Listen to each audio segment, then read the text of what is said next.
That year, Seelan and Kay studied for advanced levels together. On weekend mornings, they went to tuition classes for students in their year. Then they came home and had lunch at Kay's house or at ours and went to the Jaffna Public Library to continue.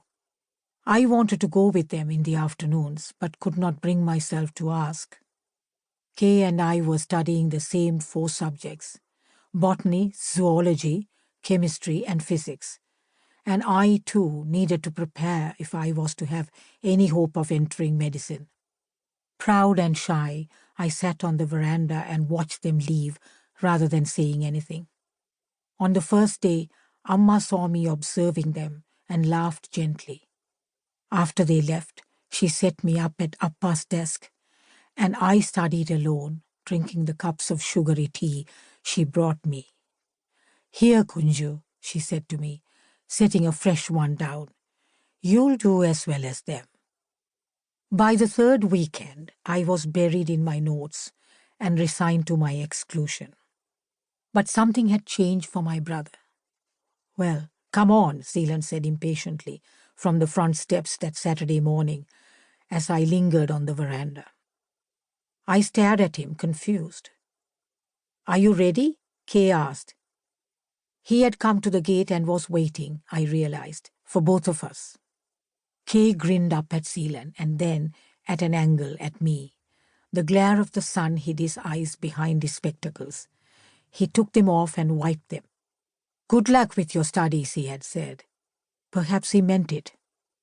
I was careful to keep Seelan between me and Kay.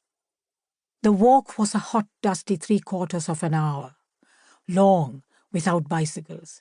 But they had vowed to walk, and they kept their word. I found I didn't mind too much. The weekend commute to and from the library gave us a chance to stop and talk with people we knew, to talk to each other, to think over the questions that were beginning to form in our minds.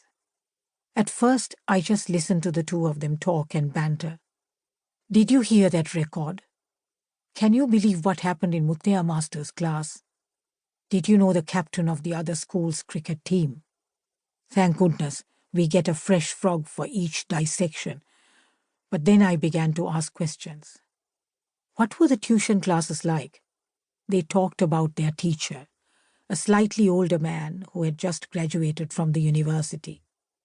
They imitated him, laughing, gesturing at each other wildly, and lowering their brows as though they were giving great speeches. And I laughed too, but it was clear how much they respected and liked him. Whoever he was, he talked to them about politics in a way they wished their fathers and teachers would. They wanted to be taken seriously. Oh, how seriously I took Kay. I almost told him so.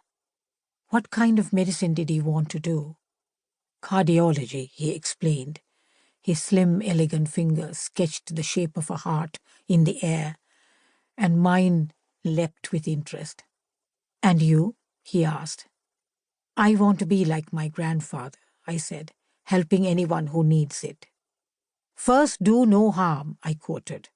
I said nothing about the ways in which my pater had bent and broken rules to aid his patients. Who knew what Kay would think of such a thing? He turned then to my brother.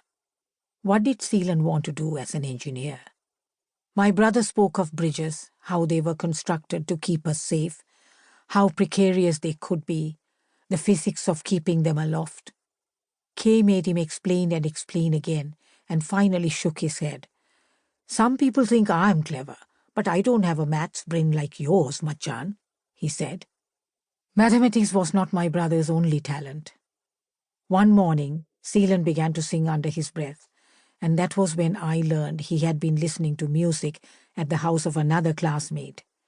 He hummed the same melody, Bob Marley's Redemption Song. So often I learned it too, and sang it back at him. Once, as I did, I turned to see Kay's eyes strained on me. He smiled and shrugged slightly. "You have a beautiful voice," he admitted, sounding surprised. Everything felt like music in that month of beautiful walks. During that time, I realized how little I had known my brother and how much I wanted to know his friend.